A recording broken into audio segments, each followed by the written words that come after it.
আরেকটা বিষয় বলবো, আপনারা অনেকেই আমাকে প্রশ্ন করছেন যে ভাই আমরা কবে ভিসা পাবো, কি আশায় বিষয়, কোনো আপডেট নেই, আপডেট দেন এই বিষয়ে। বিএমইটি কার্ড আমরা কিসের জন্য বানাবো, বিএমইটি কার্ডের সুযোগ সুবিধা, বিএমইটি কার্ড কিভাবে কোথায় ব্যবহার করব, এসব বিষয়েই প্রথম দিন আমাদেরকে সবকিছু জানিয়েছে। ট্রেনিং এর সময় আমি মাঝখান থেকে কিছু কিছু ভিডিও করেছি, সেইগুলোও আপনাদের মাঝে তুলে ধরব। আসসালামু আলাইকুম, আশা করি সবাই ভালো আছেন। আপনারা সবাই জানেন আমি ইতালির ভিসা পেয়েছি, এবং এই বিষয়টাও সবাই জানেন যে ওয়ার্ক ভিসায় যেই কোনো দেশে যেতেই বিএমইটি কার্ড তৈরি করতে হয়। আপনারা এর আগের ভিডিওতে দেখেছেন আমি বিএমইটি কার্ডের জন্য রেজিস্ট্রেশন করেছি আমি প্রবাসী অ্যাপ থেকে, এবং ট্রেনিং এর জন্য 3 দিনের যেই একটা ট্রেনিং করতে হয় সেই ট্রেনিং এর জন্য ডেট নিয়েছি। আজকে আমার সেই ট্রেনিং এর ফার্স্ট ডে ছিল। আমি এইমাত্র ট্রেনিং করে বাসায় আসলাম, আসলে কিছুক্ষণ আগেই এসেছি, ফ্রেশ ট্রেশ হয়ে আপনাদের জন্য ভিডিও বানাতে বসে পড়লাম। আমি আজকে এই বিষয় নিয়েই আলোচনা করব যে আমি ট্রেনিং এ কি করলাম, তারা আমাদের কি শিখাইলো, এবং প্রথম দিন হিসেবে তারা কি কি করলো এবং কি শিখাইলো, এসব বিষয় নিয়েই আপনাদেরকে আলোচনা করব। এবং ট্রেনিং এর সময় আমি মাঝখান থেকে কিছু কিছু ভিডিও করেছি, সেইগুলোও আপনাদের মাঝে তুলে ধরবো। আসলে আমি এখন আপনাদের মাঝে যেই ভিডিওটা তুলে ধরবো এটা হচ্ছে ট্রেনিং এ আমরা যখন ক্লাসে প্রবেশ করি তার কিছুক্ষণ পরে একটা ম্যাডাম আসে, সেই ম্যাডাম আমাদেরকে কি লেকচার দেয়, সেই লেকচারটাই আমি আপনাদের মাঝে ভিডিওতে দেখাচ্ছি। তো চলুন শুনে আসি লেকচারে ম্যাডাম কি বলছেন। আজকে আমরা মাঠে গিয়ে ফুটবল খেলবো। সবাই খুব খুশি যে হ্যাঁ ফুটবল খেলা হবে। তো মাঠে গিয়ে ফুটবল খেলার জন্য তৈরি বলে দেওয়া হয়েছে যে যখন গিয়ে বাঁশি ফু দিব তোমরা খেলা শুরু করে দিবা। সবাই তৈরি হয়ে বসে আছে, বাঁশি ফু দিবে, খেলা শুরু হবে। বাঁশি ফু দেওয়ার আগে ওদেরকে মাঠে একটা লোহার বল দেওয়া হবে, লোহার বল মাঝে দিয়ে তারপর বাঁশি ফু দিছে। সবাই আনন্দ নিয়ে খেলতে শুরু করে দিছে। একজনের কাছ থেকে একজন টেনে নিচ্ছে, এক পায়ে ব্যথা পেলে আরেক পা দিয়ে শট দিচ্ছে, বা বেশি ব্যথা পেলে একটু বসে একটু করে উঠে আবার দিচ্ছে। তো এইটা দেখে ডাক্তার কি হতাশ হয়ে যাবে স্বাভাবিক। আপনাদেরকে লোহার বল দিয়ে খেলতে বললে খেলবেন?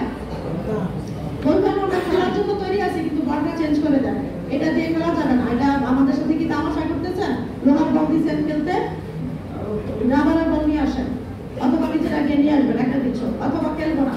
কিন্তু ওরা সবাই যখন লোহার বল দিয়ে খেলতেছে আনন্দ করে, ব্যথা পেয়েও আনন্দ করে খেলতেছে, তখন ডাক্তার হতাশ যে এই 2 বার যে ওদেরকে বুঝাইছি তার মানে কোনো কাজ হয় না। মানে অন্য আচরণে মনে হয়েছিল কাজ হয়েছে, কারণ বুদ্ধি মনে হচ্ছে বাংলাদেশের মানুষের বুদ্ধি কম না, তাই না? এরকম বুদ্ধিমান মনে হচ্ছে। কিন্তু পরীক্ষা করতে গিয়ে দেখা গেল যে এরকম লোহার বল দিয়ে যখন খেলতে শুরু করছে তার মানে বুদ্ধি কাউন্সিলিং এ কোনো কাজ হয় না। হতাশ, ডাক্তার খুব হতাশ।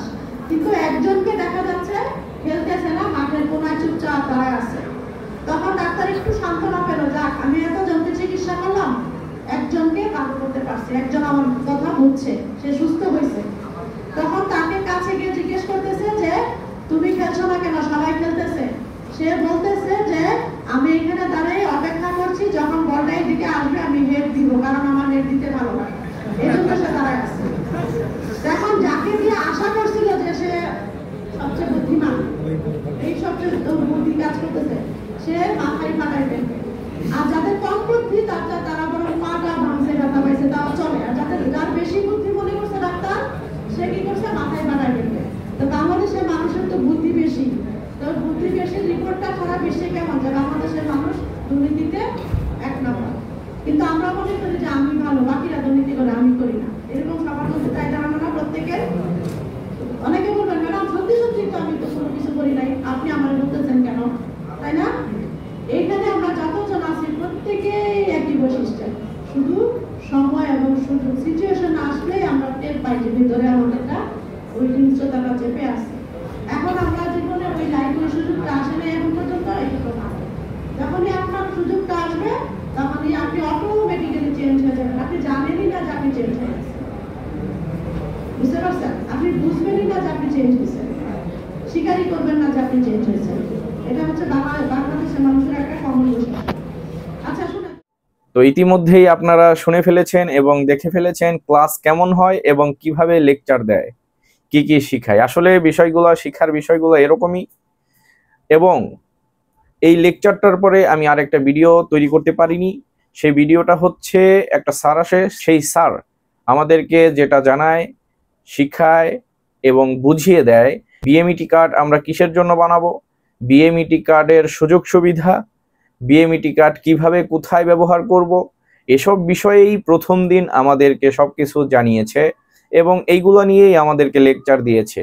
এবং বিদেশ যেয়ে এবং যাওয়ার আগে আমরা কি করব এবং এয়ারপোর্টে কি করব এবং যাওয়ার পরে চুক্তিপত্র নিয়ে আমরা কি করব, খুবই গুরুত্বপূর্ণ বিষয় নিয়ে বিএমইটির কার্ড বানাইতে গেলে যেই 3 দিন ট্রেনিং, এই ট্রেনিং এর ভিতরে আমাদের প্রথম দিনেই এই সব জানিয়েছে এবং বুঝিয়ে দিয়েছে লেকচারের মাধ্যমে। আসলে আমি এসব বিষয় জানতাম না। আজকে ট্রেনিং এর প্রথম দিন আমি গিয়ে আসলে অনেক কিছু বিষয় জানতে পারি এবং শিখতে পারি। আমি আপনাদেরকে বলবো আপনারা সবাই বিএমইটির জন্য 3 দিন ট্রেনিং করবেন, অনেক কিছুই জানতে পারবেন, অনেক কিছুই আপনাদের জানা নেই। এই ট্রেনিং এ অনেক কিছু শিক্ষার আছে। আবার অনেকে আছেন ভয় পান ট্রেনিং এ কি হয়, আবার পাশ করি কিনা। আসলে ট্রেনিং এ পাশ করা না করার মতো কিছুই নেই। ট্রেনিংটা হচ্ছে শুধু শিক্ষা। তারা আপনাকে লেকচার দিবে, শিখাবে, বুঝাবে যে এইটা এইভাবে, এইটা এইভাবে, এটা করলে এইভাবে হবে, হিসাব করে কাজ করতে হবে, এইসব বিষয় আর কি হাবিজাবি যা আছে সবকিছুই শিখাবে আর কি। বেসিক ধারণাটা দিবে আপনাদের, বিদেশে গেলে কি হবে, কিভাবে কি করবেন, কোনো সমস্যায় পড়লে কাকে জানাবেন, এই বিষয়গুলো। তো এখন যে প্রথম লেকচারের পরে আমাদের যেই কাজটা শুরু হলো প্রথম, সেটা হচ্ছে ফিঙ্গার। প্রথমে আমাদের ফিঙ্গার নেওয়া শুরু করলো। আমরা যেই ট্রেনিং এর জন্য ডেট নিয়েছিলাম, ওই ডেটের নিচে একটা স্ক্যান ছিল, কিউআর স্ক্যান। ওটা স্ক্যান করলেই আমাদের নাম, ডেট চলে আসছে। আসার পরে আমাদের ফিঙ্গার নিয়েছে। এটা হচ্ছে প্রথম ধাপ। আজকে ফার্স্ট দিনের প্রথম ধাপ ফিঙ্গার নিয়েছে। তারা যে ফিঙ্গার নিল, এই ফিঙ্গারটা কি আমরা বিএমইটির জন্য যে ফিঙ্গারের কথাটা বলি সেটা, এটা আমরা তাদেরকে জিজ্ঞেস করলাম। পরে তারা বলল যে এই ফিঙ্গারটা ওই রকম কোনো ফিঙ্গার না। এই ফিঙ্গারটা হচ্ছে শুধুমাত্র আপনারা যে প্রেজেন্ট হয়েছেন এর জন্য। পরবর্তীতে এই প্রেজেন্ট দেওয়ার জন্য এটা বলে ডিজিটাল প্রেজেন্ট। এর জন্য এই ফিঙ্গার দিয়ে ডিজিটাল প্রেজেন্ট পদ্ধতি আমরা প্রথমে গ্রহণ করলাম। পরবর্তী ধাপ, তারা আমাদের সিগনেচার নিল, সিগনেচার দিলাম। দেওয়ার পরে আরেকটা ম্যাডাম আসলো, ওই ম্যাডাম অনেক আবার লেকচার দিল। তারপরে প্রজেক্টরে ভিডিও ছাড়লো, ভিডিও দেখাইলো, বিদেশে যাব কিভাবে কি করব সব কিছু বলা আছে।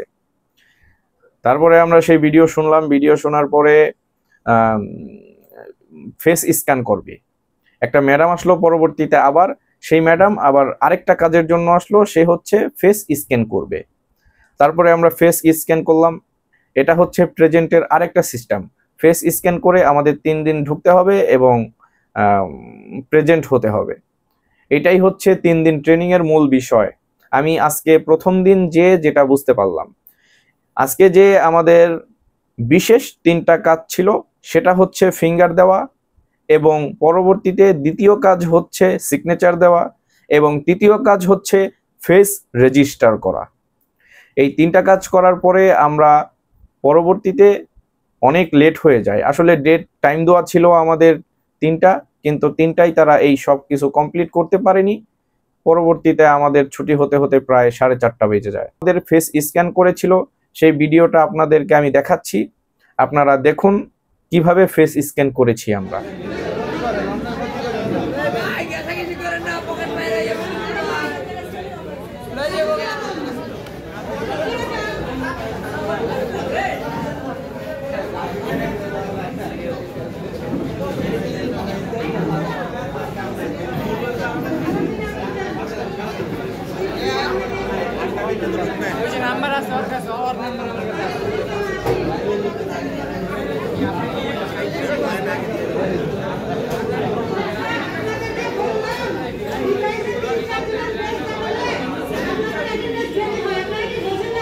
ম্যাডাম বন্ধ করে দাও, তাহলে ঠিক হয়ে যাবে। বন্ধ করে দাও, যার আবার কিছু করবে এত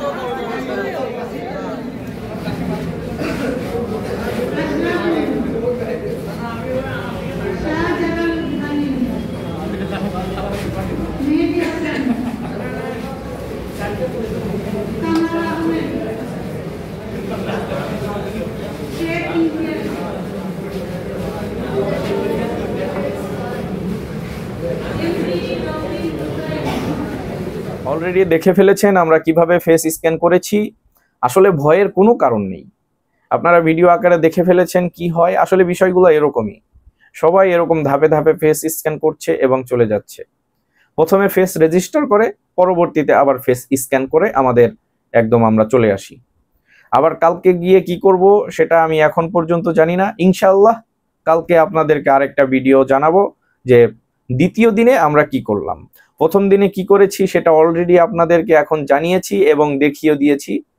পরবর্তীতে আমরা দ্বিতীয় দিনে কি করব সেটাও ইনশাআল্লাহ আপনাদের জানাবো এবং তৃতীয় দিনেরটাও জানাবো। আমি ইতালি যাওয়া পর্যন্ত এবং যাওয়ার পরে কি করব, কিভাবে যাব, সবকিছুই আপনাদের মাঝে ভিডিও আকারে তুলে ধরবো ইনশাআল্লাহ। আরো কিছু ভিডিও আছে কিভাবে বের হলাম, বের হওয়ার পরের এরিয়াটা কিরকম সেগুলো আপনাদেরকে দেখিয়ে ফেলি। চলেন আমরা সিঁড়ি এবং বাহিরের সাইডগুলো একটু ঘুরে দেখে আসি। এটা হচ্ছে ক্লাস থেকে বের হয়ে কক্ষ।